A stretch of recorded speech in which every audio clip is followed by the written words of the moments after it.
cause every time I pull my hair was any outfit that you find me ugly and one day you disappear. Cause what's the point of crying? It was never even enough. Did you ever want me? Was I ever good enough? But boys are layer. But boys are layer.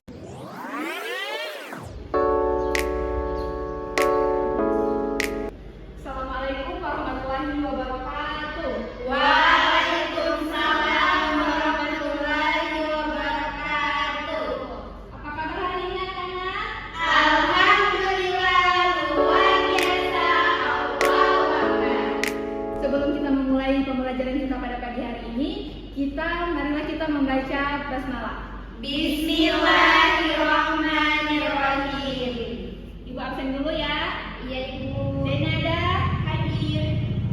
Dinda Hadir. Rianti hadir. Najwa Hadir. Febila Hadir. Alhamdulillah hari ini hadir semua ya. Iya Ibu.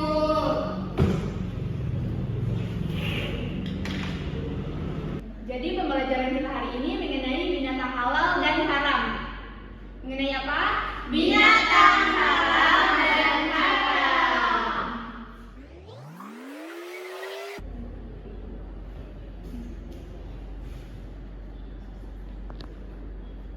Ada yang tahu tidak halal itu apa? Tidak. Nah, jadi halal itu adalah sesuatu yang diperbolehkan oleh Allah Subhanahu wa taala karena mengandung manfaat bagi tubuh kita sebagai manusia.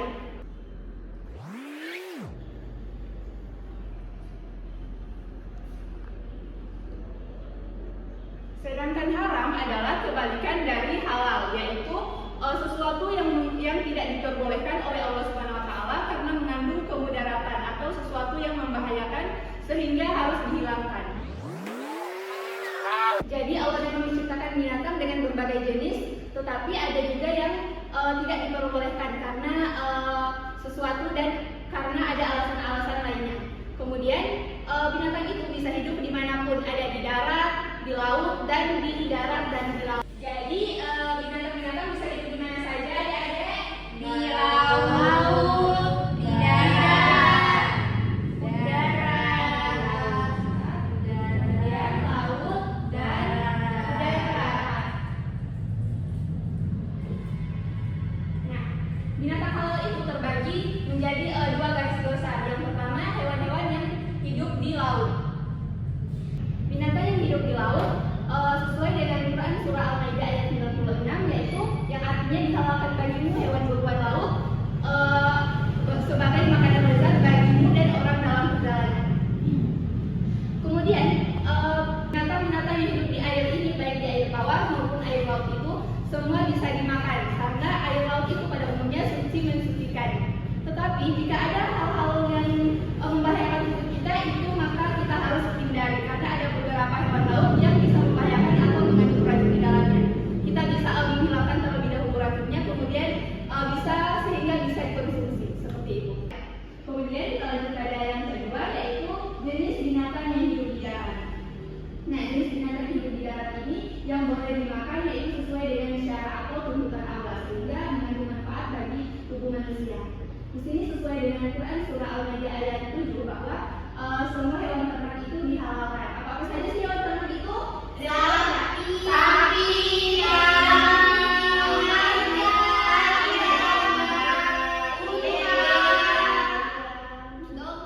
Domba. Jawaban-jawaban yang ada di dalam tadi itu semuanya benar sehingga hewan-hewan tersebut yang bisa kita makan. Kemudian kita masuk pada jenis-jenis binatang haram. Jenis-jenis binatang haram di sini ada babi. Ada yang tahu tidak kenapa babi itu diharamkan?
untuk dibunuh. Kita baca bersama-sama yuk.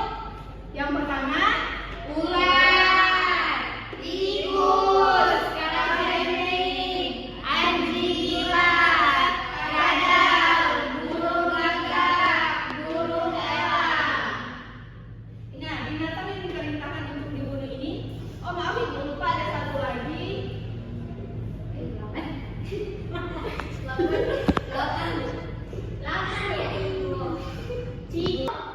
Kemudian yang terakhir ada cicak. Nah, jadi binatang yang diperintahkan untuk dibunuh ini tidak boleh sembarangan ya, karena kita bisa membunuhnya itu dengan sekali pukulan.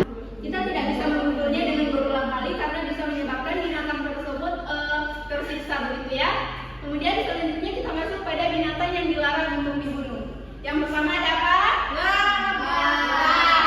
Burung suladi, katak, semut, burung butut. Ada yang tahu tidak burung suladi ini bagaimana sih bentuknya? Tidak. Nah, jadi burung suladi ini itu adalah burung gereja. Ada yang tahu? Tahu. Burung gereja.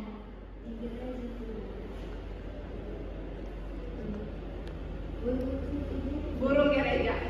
Selanjutnya kita akan masuk pada pembahasan selanjutnya masih mengenai haram, yaitu yang diharamkan itu yaitu perkawinan dua jenis. Misalnya ya, ambil contoh mengenai hewan serigala dengan domba. Serigala ini kan diharamkan karena berpaling, sedangkan domba dihalalkan. Nah, jika keduanya ini bersatu dan menghasilkan keturunannya itu diharamkan karena dari dua jenis yang berbeda dan satunya haram. Kemudian yang diharamkan selanjutnya itu adalah hewan-hewan yang menjijikan. Contohnya ada kutu, kalajengking, ular, kecoa, anjing gila, cicak, kalajengking. Nah, itu contoh-contoh yang menjijikan sehingga diharamkan oleh Allah Subhanahu wa Ta'ala. Nah, kalau kita sudah mengetahui apa-apa saja yang diharamkan dan dihalalkan, sehingga kita juga harus mengetahui langkah-langkah apa saja yang bisa kita lakukan untuk menghindari dari hewan-hewan yang diharamkan. Yang pertama itu kita harus selektif dalam memilih makanan. Kita ambil contoh di mana di sini ya, karena di mana di sini banyak yang berbeda agama dengan kita, sehingga sebelum memasuki restoran atau rumah makan kita harus melihat terlebih dahulu apakah di dalam restoran ini memiliki label halal atau tidak. Selanjutnya, kita juga harus meyakini bahwa makanan yang haram itu bisa membawa mudarat bagi tubuh kita. Dan yang terakhir itu, kita harus menghindari obat-obat yang berasal dari binatang yang haram. Nah, kemudian selanjutnya kita masuk pada pembahasan yaitu akibat dari mengonsumsi binatang-binatang yang haram. Yang pertama itu dapat merusak organ tubuh, yang kedua dapat terjangkit penyakit, kemudian yang ketiga tidak diterimanya amal ibadah.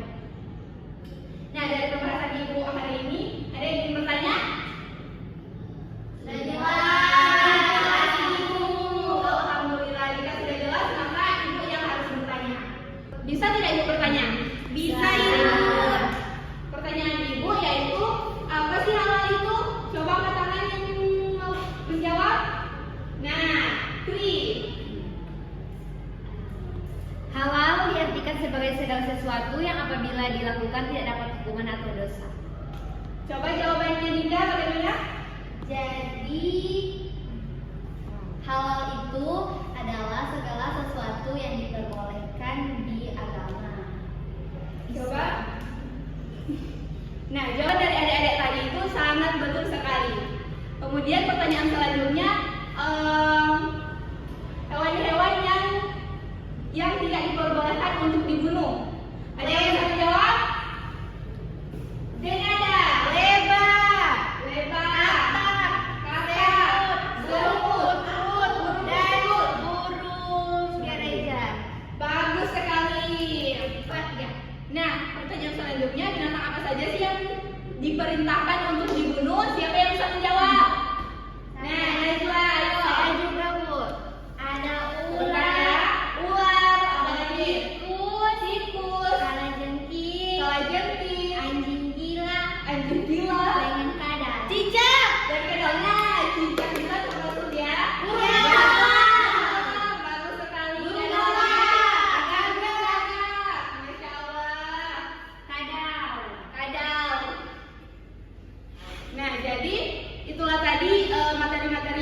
sampaikan, selanjutnya kita masuk pada sesi games. Anak-anak, karena Ibu sudah menyelesaikan materi, sekarang Ibu akan membagikan kelompok. Coba berhitung dari 1 sampai 3. 1, 2, 3, 1, 2, 3. Nah, di sini Ibu sudah menyediakan topi yang akan Ibu bagikan sesuai dengan nomor yang sudah dibagikan tadi. Coba kelompok 1 duduk sesuai dengan nomornya.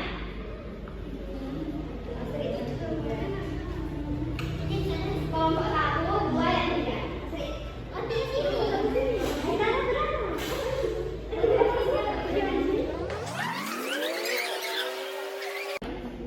Nah, karena sekarang sudah duduk sesuai kelompok, Ibu akan bagikan soal terlebih dahulu ya. Coba kelompok yang pertama soalnya bisa ditulis. Bisa Ibu. Kenapa binatang babi itu diharamkan?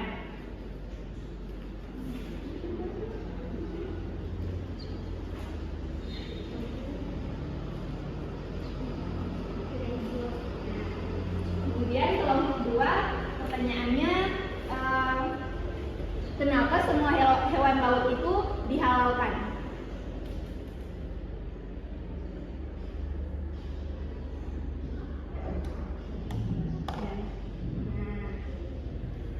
Coba kelompok 3 soalnya apa akibat dari memakan binatang yang haram?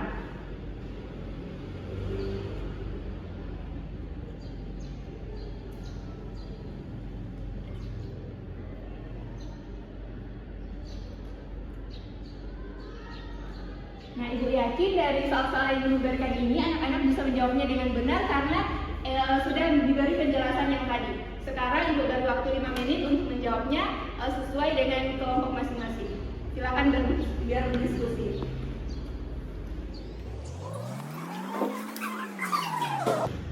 Bagaimana anak-anak, sudah selesai belum berdiskusi? Sudah. Nah, sekarang Ibu minta satu perwakilan dari setiap kelompok untuk maju ke depan dan menjawab hasil diskusi kalian. Coba perwakilan kelompok 1, 2, dan 3.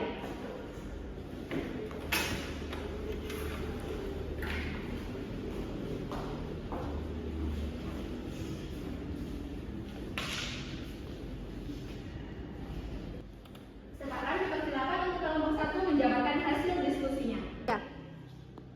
Nah, pertanyaan Ibu tadi, kenapa binatang babi itu diharamkan? Jawabannya karena mengandung cacing pita yang dapat membahayakan pencernaan kita. Masya Allah, bagus sekali. Jadi binatang babi itu diharamkan baik dari kulitnya, lemaknya, ataupun minyaknya. Semua diharamkan dari agama Islam. Kemudian kelompok 2 dipersilakan. Pertanyaannya, kenapa semua hewan laut itu dihalalkan? Jawabannya, karena air laut itu suci mensucikan sehingga binatang laut itu dihalalkan. Masya Allah, benar sekali. Selanjutnya kelompok 3. Pertanyaannya, apa akibat memakan binatang haram? Jawabannya adalah doa tidak terkabul, merusak organ tubuh yang memakannya, tidak terjangkit penyakit jasmani dan rohani, dan tidak ada keberkahan. Masya Allah, bagus sekali. Terima kasih kepada kelompok 1, 2, dan 3. Sekarang dipersilakan duduk kembali. Jadi anak-anak, setelah apa yang kita pelajari hari ini, Ibu harap anak-anak bisa membedakan, menganalisis, dan mengamalkan apa yang sudah kita pelajari hari ini mengenai halal dan haramnya binatang. Jadi kalau sudah tahu itu, kita nggak bisa yang memakan yang sudah ditetapkan, yang mana diharamkan dan mana yang bisa dimakan, seperti itu. Dari pembelajaran kita hari ini, sehingga kita dapat menyimpulkan dari makanan yang haram dan yang halal. Yang haram itu dijauhkan dari kita agar kita menghindari makanan-makanan yang haram, karena tentunya itu ada faktor-faktor lain atau alasan-alasan lain yang mengandung kemudaratan dan harus dihilangkan. Sedangkan yang halal itu kita harus memakannya karena mengandung manfaat-manfaat bagi tubuh kita. Sampai di sini dulu materi kita hari